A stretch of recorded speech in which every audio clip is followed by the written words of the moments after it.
हाय दोस्तों, आज का वीडियो वैदिक काल से संबंधित।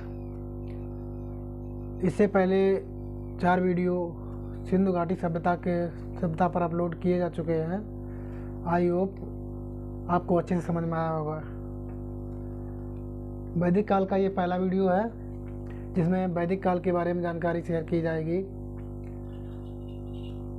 अगर आपका सपोर्ट रहा तो अच्छे से चैनल पर वीडियो पढ़ते रहेंगे और हम भी कराते रहेंगे। लाइक सब्सक्राइब करना भूलिएगा, क्योंकि उससे हमें मोटिव मिलता है। मोटिवेशन के थ्रू हम भी आपके लिए एक अच्छा कंटेंट लाने की कोशिश करेंगे और एक अच्छी वीडियो बनाने की कोशिश करेंगे। ठीक है, चलो अच्छा। वैदिक काल पे आज वीडियो है तो वैदिक काल पे आज बनाते हैं। वैदिक काल के परिचय के बारे में बात करें तो वैदिक काल के जानकारी के लिए 2 भागों में बांट लेते हैं, जिससे वैदिक काल में जानकारी प्राप्त करने के लिए एक अच्छी और सरल तरीका मिल जाता है। तो वैदिक काल का जो पहला वाला भाग है, जो पूर्व वाला, उसे बोलते हैं पूर्व वैदिक काल, और जो बाद वाला है या बाद की घटित घटना है उसे हम उत्तर वैदिक काल के नाम से जानते हैं। पूर्व वैदिक काल को ऋग वैदिक काल भी कहते हैं और पूरे वैदिक काल को 1500 से 600 ईसा पूर्व माना जाता है, जबकि पूर्व वैदिक काल उत्तर वैदिक काल के विभाजन के बाद तो पूर्व वैदिक काल को 600 BC के मध्य माना जाता है और उत्तर वैदिक काल को 1000 से 600 BC के मध्य माना जाता है। पूर्व वैदिक काल को 1500 से 1000 BC और उत्तर वैदिक काल को 1000 से 600 BC माना जाता है। चलिए कुछ नोट कर लेते हैं जिससे आसानी रहेगी। परिचय में लिखें तो उनका 2 भाग कर लेते हैं, एक पूर्व वैदिक काल, ठीक है ना, एक पूर्व वैदिक काल और दूसरा उत्तर वैदिक काल।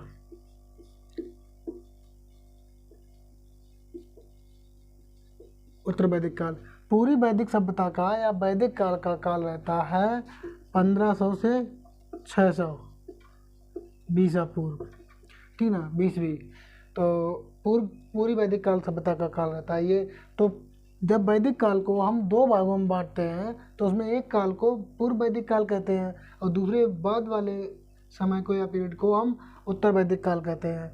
तो इसमें से पहले वाले काल को हम 1500 से 1000 ईसा पूर्व मानते हैं और बाद वाले उत्तर वैदिक काल को 1000 से 600 ईसा पूर्व मानते हैं, ठीक है ना। तो उसके बाद पूर्व वैदिक काल को दूसरी भाषा में ऋग वैदिक काल भी कहते हैं। ऋग वैदिक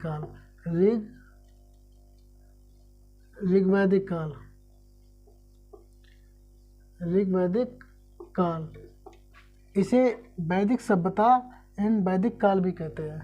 वैदिक सभ्यता यहाँ इधर लिख सकते हैं, वैदिक काल भी कहते हैं, वैदिक काल, ठीक है ना, समय पीरियड उसके बारे में, वैदिक काल के बारे में, ठीक है। उसके बाद आज जो हम चर्चा करेंगे वो पूर्व वैदिक काल से संबंधित होगी। उत्तर वैदिक काल की जो चर्चा होगी, जो जानकारी होगी, वो नेक्स्ट वीडियो में आएगी, ठीक है ना। तो आज जो पूर्व वैदिक काल की चर्चा है इसी से संबंधित है, ठीक है ना, आधार और समझ बनाने के लिए। चलिए आइए देखते हैं। तो पूर्व वैदिक काल में वैदिक शब्द कहाँ से आया? पूर्व वैदिक काल या पूरी वैदिक सभ्यता में वैदिक शब्द, ठीक है ना। तो पहले वैदिक, कुछ इसके बारे में, वैदिक सभ्यता के बारे में परिचय प्राप्त कर लेते हैं थोड़ा, ठीक है ना, उसके बाद स्टार्ट करते हैं। तो वैदिक शब्द की उत्पत्ति किससे हुई? तो वैदिक में आता है वेद, तो वैदिक शब्द की उत्पत्ति वेदों से हुई या वेद से हुई, और वेद का अर्थ होता है ज्ञान, ठीक है ना। वैदिक शब्द की उत्पत्ति वेद से हुई और वेद का अर्थ होता है ज्ञान, ठीक है ना, ज्ञान होता है। और वेदों की रचना करने वाले को, या वेदों की रचना किसने की? तो वेदों की रचना आर्यों ने की, या वेदों की रचना का जो श्रेय है वो आर्यों को जाता है, ठीक है ना। वेदों की रचना आर्यों ने की, ठीक है ना। और आर्य शब्द एक संस्कृत भाषा का शब्द है, आर्य एक संस्कृत भाषा का शब्द है, ठीक है ना। तो आर्य एक जब संस्कृत भाषा का शब्द है तो आर्य का अर्थ हिंदी अर्थ क्या रहेगा? अर्थ का हिंदी अर्थ होता है श्रेष्ठ, उत्तम और उच्च कुल। श्रेष्ठ, उत्तम और उच्च कुल, ठीक है ना। तो वैदिक शब्द की उत्पत्ति वेदों से हुई और अर्थ होता है ज्ञान, और वेदों की रचना आर्यों ने की। और आर्य संस्कृत भाषा का शब्द है, और आर्य शब्द का जो अर्थ होता है हिंदी में वो श्रेष्ठ, उत्तम और उच्च कुल होता है, ठीक है ना, उच्च कुल होता है। अब ये तो हो गया वैदिक के बारे में, वैदिक शब्द के बारे में, वेदों की रचना के बारे में। उसके बाद अब होता है कि जो आर्य थे वो भारत के मूल निवासी तो नहीं थे, तो कहा जाता है आर्य फिर मूल निवासी कहाँ के थे? आर्यों का जो आगमन हुआ तो आर्य थे कहाँ के? तो उसके बारे में जो इतिहासकार हैं उनके मत अलग अलग हैं। कुछ इतिहासकार जो मत बता रहे हैं उनमें से कुछ महत्वपूर्ण इतिहासकार हैं, उनके बारे में बता रहे हैं आर्यों को मूल निवास के बारे में उन्होंने क्या लिखा। तो मूल निवास, आर्यों का मूल निवास, उसमें नंबर 1 पे आते हैं आपके मैक्स मूलर, फिर दूसरे आते हैं डॉक्टर संपूर्णानंद, और तीसरे आते हैं बाल गंगाधर तिलक और दयानंद सरस्वती। तो नंबर 1 पे आते हैं मैक्स मूलर। कौन आते हैं? मैक्स मूलर, ठीक है ना। और दूसरे इतिहासकार आते हैं मैक्स मूलर, और दूसरे इतिहासकार आते हैं बाल गंगाधर तिलक और दयानंद सरस्वती। 4 और संपूर्णानंद, दूसरे संपूर्णानंद।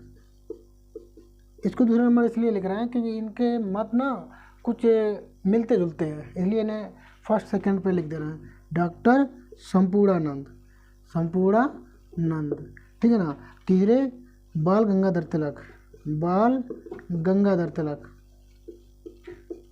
बाल गंगाधर तिलक, और चौथे दयानंद सरस्वती, दयानंद सरस्वती।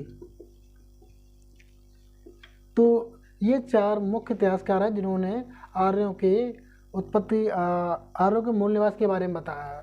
तो मैक्स मूलर का कहना था आर्य मध्य एशिया से आए थे, तो मध्य एशिया में जो आल्पस पर्वत के आसपास का जो क्षेत्र है वहीं से आर्यों का आगमन हुआ था भारत में, ठीक है ना। जबकि डॉक्टर संपूर्णानंद कहते थे कि यूराल पर्वत के आसपास का क्षेत्र जो मध्य यूरेशिया के आसपास क्षेत्र से आए थे। तो है कि मध्य एशिया से जो आल्पस पर्वत के आसपास वाले क्षेत्र से। डॉक्टर संपूर्णानंद का कहना है कि यूराल पर्वत जो कि यूरेशिया के मध्य भाग से, ठीक है ना। और जबकि बाल गंगाधर तिलक का कहना है कि आर्कटिक क्षेत्र से, जिसे हम उत्तरी ध्रुव बोलते हैं, उत्तरी ध्रुव से। और दयानंद सरस्वती का कहना है कि तिब्बत क्षेत्र से आर्यों का भारत में आगमन हुआ, ठीक है ना। तो मैक्स मूलर और डॉक्टर संपूर्णानंद के लगभग मत मिलते जुलते हैं। तो मैक्स मूलर कह रहे हैं कर ले कुछ मध्य एशिया से, मध्य एशिया में आल्पस पर्वत के आसपास। तो आल्पस पर्वत के आसपास का क्षेत्र, आल्पस पर्वत के आसपास का जो क्षेत्र था वहीं से आर्यों का आगमन हुआ था भारत में। जबकि डॉक्टर संपूर्णानंद कह रहे थे कि यूराल पर्वत, डॉक्टर संपूर्णानंद बोल रहे हैं यूराल पर्वत जो कि यूरेशिया के मध्य भाग से, यूरेशिया के मध्य भाग से, ठीक है ना, संपूर्णानंद। और बाल गंगाधर तिलक का कहना था कि आर्कटिक क्षेत्र से, जिसे उत्तरी ध्रुव से आर्यों का भारत में आगमन माना जाता है। और दयानंद सरस्वती का मत था कि तिब्बत क्षेत्र से। तो ये तो रहा विद्वानों का कि आर्यों का आगमन भारत में कैसे हुआ, कहाँ से हुआ, किस क्षेत्र के आर्य थे। तो मैक्स मूलर का कहना था आल्पस पर्वत के आसपास जो मध्य एशिया, और डॉक्टर संपूर्णानंद का कहना है यूराल पर्वत जो यूरेशिया के मध्य भाग से बालगंगाधर तिलक आर्कटिक क्षेत्र से उत्तरी ध्रुव, और दयानंद सरस्वती तिब्बत क्षेत्र से आर्यों का भारत में आगमन के बारे में जानकारी प्रदान करते हैं।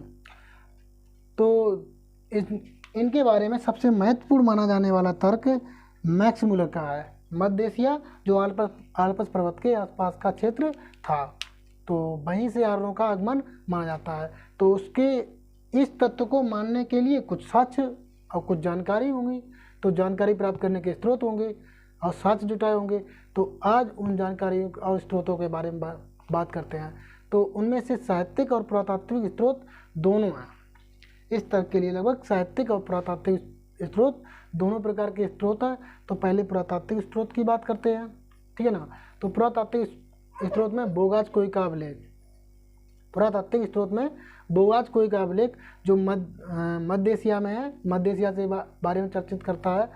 1400 ईसा पूर्व का ये अभिलेख है, जिसमें हित्ती राजा सुतविलिम्मा और मिनित्ती राजा मतियुजा के मध्य एक संधि हुई थी।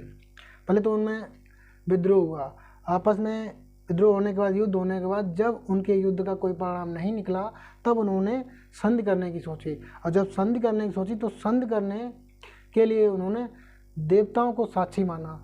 तो उन देवताओं का नाम कुछ इस प्रकार है, इंद्र, वरुण, मित्र, नसत्य। इन्हें साक्षी मानकर संधि प्राप्त की, ठीक है ना। ये सब कुछ जानकारी मिलती है बोगाज कोई अभिलेख द्वारा। कुछ नोट कर लें।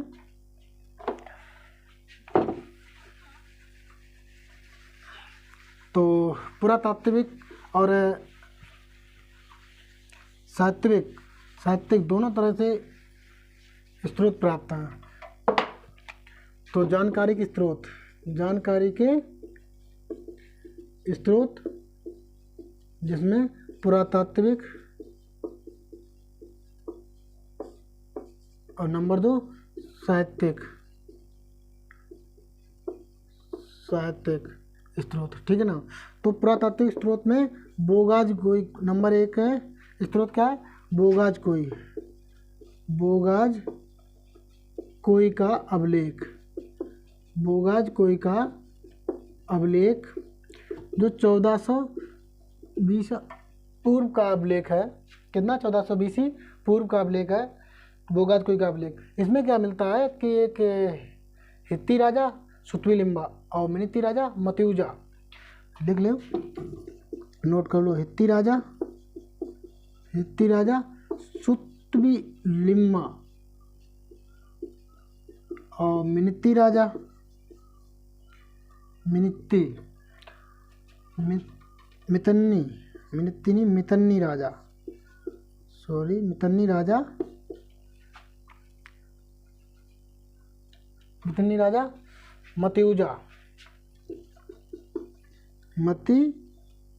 मतियुजा। तो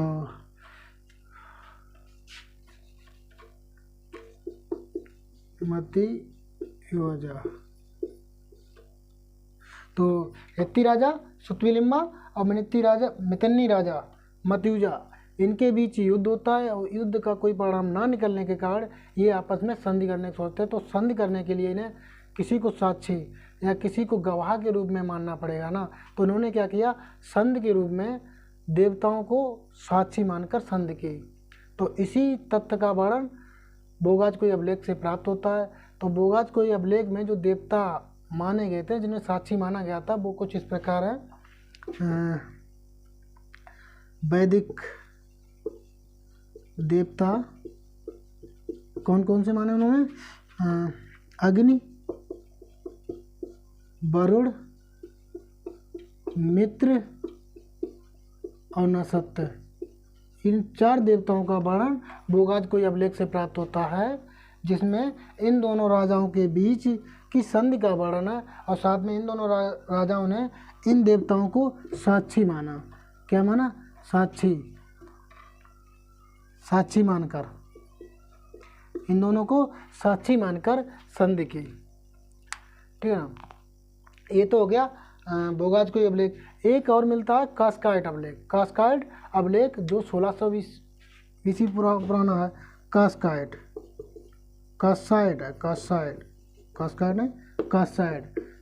कासाइड अभिलेख, कासाइड अभिलेख 1600 BC पुराना है। इसमें मिलता है कि ईरानी आर्यों की एक शाखा भारत आई। ईरानी आर्य, ईरान भी लगभग मध्य एशिया के करीब पड़ता है। ईरानी आर्यों की एक शाखा भारत आई, तो इस अभिलेख से ये प्राप्त होता है। ठीक है ना। तो दो पुरातात्विक स्रोत के रूप में बोगाजकोई का अभिलेख और कासाइड अभिलेख। ठीक है ना। तो और इन्हीं देवताओं के बारे में, जो ये देवता 4 हैं, इन्हीं देवताओं के बारे में ऋग्वेद में भी वर्णन किया गया है। किसमें? ऋग्वेद में भी वर्णन इन देवताओं के बारे में मिलता है जब हम साहित्यिक स्रोत की बात करते हैं। लेकिन यहाँ वैदिक काल में कुछ मृदभांड भी मिले। क्या मिले? मृदभांड। तो मृदभांड वो किस तरह मिले? पूर्व वैदिक काल में गौरिक मृदभांड मिले, जिन्हें OCP कहते हैं। इसमें पूर्व वैदिक काल में गौरिक मृदभांड, ठीक है ना, जिन्हें OCP कहते हैं। और उत्तर वैदिक काल में, पूर्व वैदिक काल में गौरिक मृदभांड जिन्हें OCP कहते हैं, और उत्तर वैदिक काल में चित्रित धूसर मृदभांड जिन्हें PGW कहते हैं। चित्रित धूसर मृदभांड, इन्हें PGW कहते हैं। इन्हें OCP गौरिक मृदभांड पूर्व वैदिक काल में, उत्तर वैदिक काल में चित्रित धूसर मृदभांड जिन्हें PGW के नाम से जानते हैं।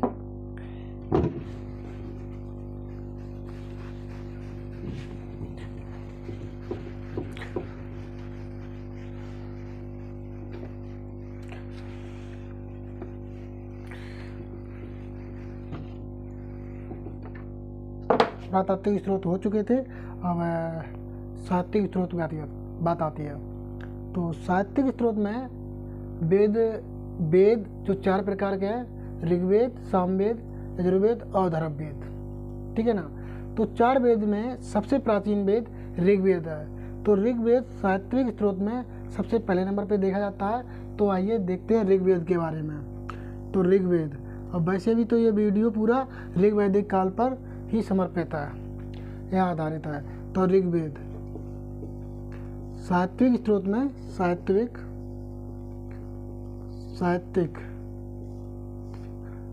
स्रोत, तो साहित्यिक स्रोत में नंबर 1 पे आता है ऋग्वेद।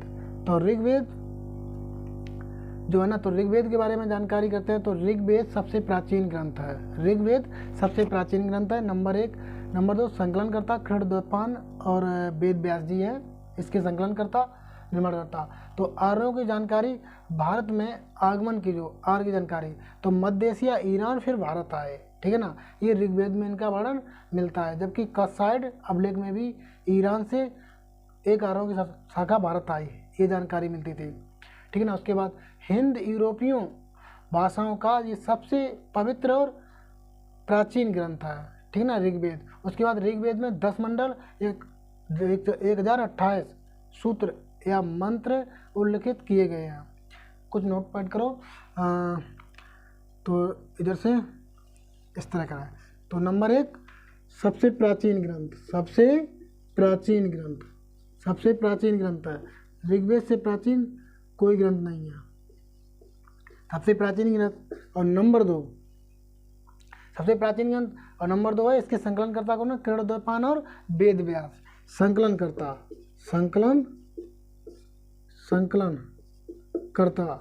तो संकलनकर्ता है कृष्णद्वैपायन और वेद व्यास। तो वेदों की रचना किसने की? कृष्णद्वैपायन और वेद व्यास को वेदों की रचना के बारे में श्रेय जाता है। उसके बाद तो इन्होंने रचना के बाद आर्यों के आगमन की जो आगमन के बारे में दिया जाता है। तो इसी वेद में हमें प्राप्त होता है, क्या इस वेद से क्या प्राप्त होता है कि मध्य एशिया से ईरान, और ईरान से भारत, ईरान से भारत, अफगानिस्तान, अफगानिस्तान पाकिस्तान, भारत पाकिस्तान होते हुए भारत। जो पाकिस्तान और अफगानिस्तान का कुछ हिस्सा उस समय अखंड भारत का हिस्सा कहलाता था, इसलिए ईरान, ईरान से भारत, ईरान से भारत, इनका आर्यों का आने का आगमन। तो जहाँ के मूल निवासी मध्य एशिया से माने जाते हैं मैक्स मुलर के अनुसार, ठीक है ना। तो ये मध्य एशिया से आए। इन्होंने क्या किया, जो ऋग्वेद है ना, तो ऋग्वेद में इसका उल्लेख मिलता है। उसके बाद ऋग्वेद ना जो हिंद और यूरोपीय, ऋग्वेद जो ग्रंथ है वो हिंद और यूरोपीय भाषा का, हिंद और यूरोपीय भाषा का सबसे प्राचीन और पवित्र ग्रंथ है, प्राचीन और पवित्र ग्रंथ है, ठीक है ना। तो एक याद रखेंगे कि कोई पूछेगा सबसे प्राचीन ग्रंथ कौन है, तो ऋग्वेद, और ऋग्वेद में प्राचीन और पवित्र ग्रंथ हिंद यूरोपीय भाषा का, तो ऋग्वेद को श्रेय जाता है, ठीक है ना। उसके बाद इस ऋग्वेद में 4 देवताओं का वर्णन किया गया है। इस ऋग्वेद में जो देवताओं का वर्णन किया गया है, वे देवता कुछ इस प्रकार है, अग्नि, वरुण, मित्र और नसत्य। इन 4 देवताओं का वर्णन ऋग्वेद में मिलता है। 4 देवताओं का वर्णन ऋग्वेद में मिलता है। उसके बाद ऋग्वेद में 10 मंडल हैं, ऋग्वेद में 10 मंडल हैं, और ऋग्वेद में 10 मंडल हैं। इस वेद में 10 मंडल हैं, 10 मंडल हैं, और 10 मंडल में पहला और 10वां मंडल, 10वां मंडल नवनिर्मित है।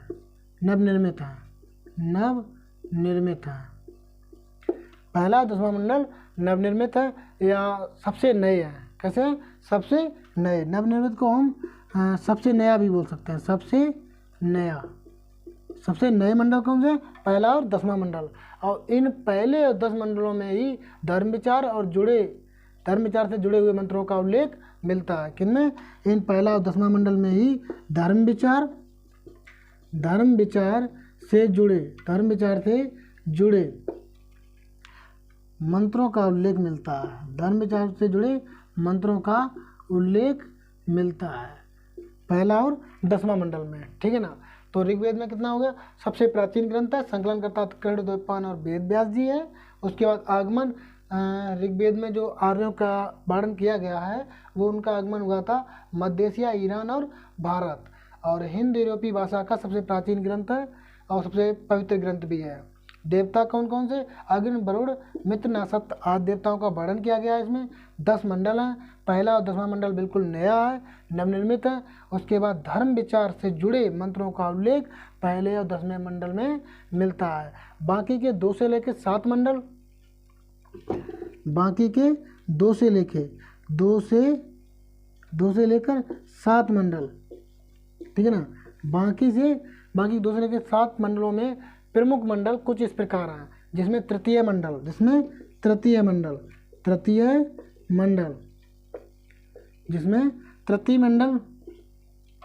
देखो, प्रमुख मंडल लिखा देते हैं उनके बारे में जो एग्जाम के स्तर पर प्रमुख है, मुख्य है। तो तृतीय मंडल में गायत्री मंत्र का उल्लेख मिलता है, जिसकी रचना विश्वामित्र ने की। किसका उल्लेख मिलता है? गायत्री मंत्र का। तो अगर आपसे एग्जाम में पूछा जाए कि गायत्री मंत्र का उल्लेख किस मंडल में प्राप्त होता है, तो आप तृतीय मंडल देना, और उसके निर्माणकर्ता विश्वामित्र थे।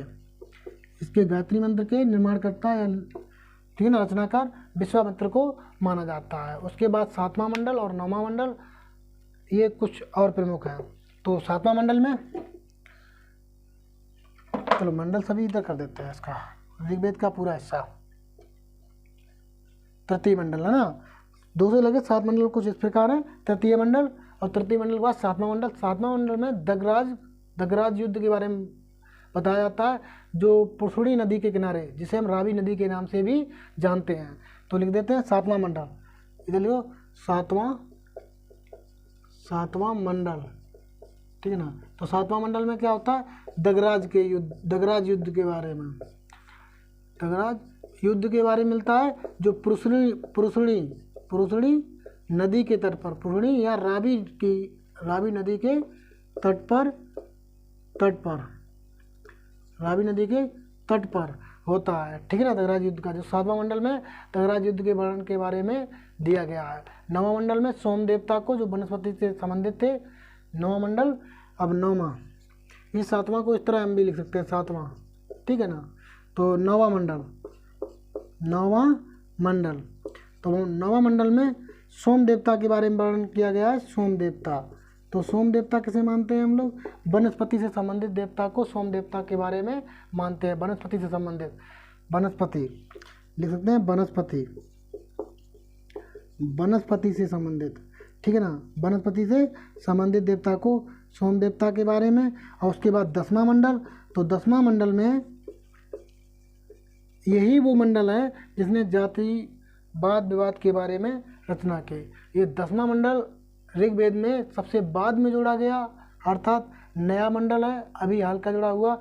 इसी में जाति वर्ण व्यवस्था, जो वर्ण व्यवस्था का वर्णन है, वर्ण व्यवस्था का जो वर्णन है, जातिवाद, ठीक है ना, छुआछूत, वो इस 10वां मंडल में ही दिया गया है। इस 10वें मंडल में ही इसका वर्णन मिलता है, ठीक है ना। तो 10वें मंडल में वर्ण व्यवस्था के बारे में वर्णन मिलता है। 9वें मंडल में सोम देवता के बारे में जो वनस्पति से संबंधित थे। और 7वें मंडल में दगराज युद्ध के बारे में वर्णन मिलता है जो पुरुषणी नदी के तट पर हुआ था, पुरुषणी या रावी नदी। तृतीय मंडल में गायत्री मंत्र का उल्लेख मिलता है जो विश्वामित्र ने इसकी रचना की। और प्रथम मंडल 7वां मतलब है, प्रथम और 10वां नए मंडल हैं, ठीक है ना, जो सबसे अंत में जोड़े गए हैं, ठीक है ना। उसके बाद ऋग्वेद, और ऋग्वेद के बाद अब आता है दूसरा वेद सामवेद, ठीक है ना। तो सामवेद के बारे में दूसरा सात्विक स्रोत सामवेद, तो उसके बारे में